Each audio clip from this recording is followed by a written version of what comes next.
Environmental justice. In 2022, through Local Law 60, the city established the Mayor's Office of Environmental and Climate Justice, EJ-NYC. Its stated principle is that all people, regardless of race, disability, age, or socioeconomic background, have a right to live, work, and play in communities that are safe, healthy, and free of harmful environmental conditions. As mayor, would you continue to advance EJ-NYC? And if so, what areas of environmental justice would you prioritize? Advance? I mean, we need shovels in the ground now. I mean, we've been dragging our feet. The clock is ticking, and we're inching closer to irreversible damage that we have done to our environment. I mean, right now, Donald Trump in recent weeks took away $356 million in cloudburst flood mitigation funding. And I know that because $100 million of those dollars was removed from my district, which was ground zero for Hurricane Ida. I mean, we lost neighbors who drowned in unlegalized basements. We saw seniors lose their boilers just a few months before winter. It is devastating what climate change is doing to our communities, and we have to take it seriously.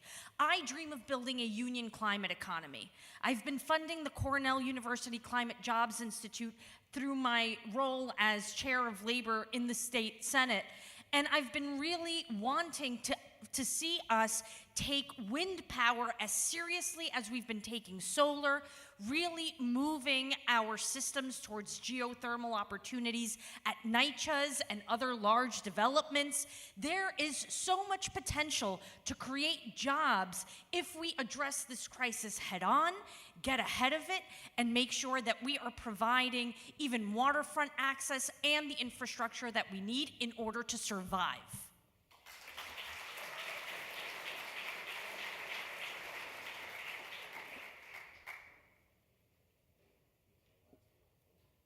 This is it. Okay. Environmental justice. First, it's been great to be with everyone, and thank you for the opportunity. And we look forward to everybody watching us Wednesday night on the NBC debate. And let me put a plug. Jessica and I both qualify for the next debate, so we're going to be fighting for that. So make sure I'm clear on that there. When it comes to environmental justice, we have to make sure we're addressing it at all degrees. Too often, the conversation around emissions is only around vehicles. The reality is more emissions happens from buildings. And the way we are building our New York City has to be reimaginative and more creative. How do we think through that when we have what's happening at NYCHA developments, where we can make it a point where the playgrounds could bring in that solar power to provide power for the buildings that too often don't have heat and hot water consistently?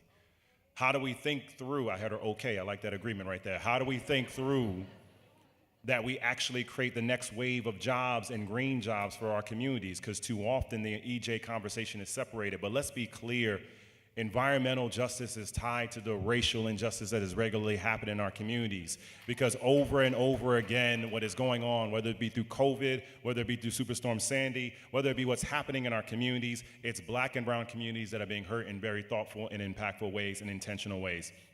My name is Michael Blake. I'm 9th out of the 11 candidates that's on the ballot. We ask for your vote because we need to change the game and how we reimagine what our city can be. If you believe in what I'm saying right now, join us at blakefornyc.com, and I'm thankful that you actually created space for us tonight. God bless you, everybody.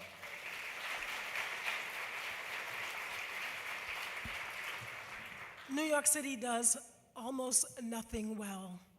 And why? Because our city is run by those who are wealthy. The robber barons, the white-collar criminals, and the poverty pimps run your schools, run your city, run our agencies. How do I know that? Well, I'm the candidate. Like I said, I stepped into this to really create change. On Wednesday, June 4th, I am protesting the debate on NBC because you are not allowed on the debate stage if you do not spend $198,000. This is how our city has a pay-for-play culture. And so in the context of environmental justice, your children go into classrooms where they don't even have a plant. They don't have anything green. There's nothing that you do well to really change mindsets, to give people a vision of what does it mean to help our children and help other communities understand it. So we have a lot of things that are done to us. People talk about things, but you've got to now go and build community and give people an understanding of what it means, and to bring the community gardens and to really create a system where people feel more connected to the policy. So I am Dr. Selma Bartholomew. You can find me at drselmab.com. And if you are outraged as well about the pay-for-pay culture in New York City and the fact that it is run by poverty pimps and white-collar criminals, join me on June 4th at 30 Rockefeller Center and let them know that the mayor's race is not for sale.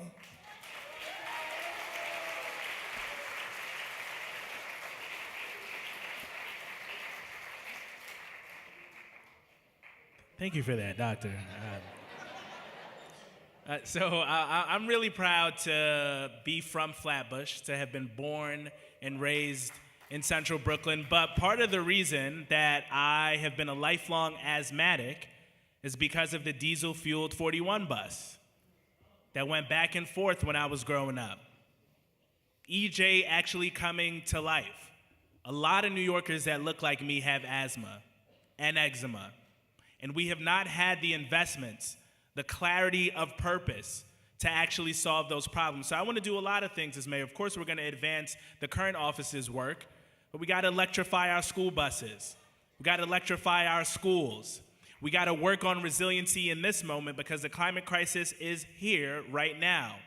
There are neighborhoods in Southeast Queens, in South Brooklyn, places in Harlem and in the Bronx that experience severe flooding right now.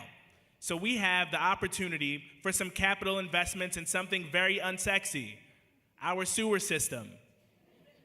Over 100 years old, no major capital improvements in quite some time. We are surrounded by water in the city, but we're not known as a water city. Most of the kids that look like me in the city cannot swim. Imagine a city where we built actual resilience, where we got rid of what we're seeing in our waters around us, where we had rain gardens in as many places as possible, where we had green roofs, where we have porous pavement, where we invested in green and gray infrastructure. We can do that, and that's what I plan to do as the next mayor.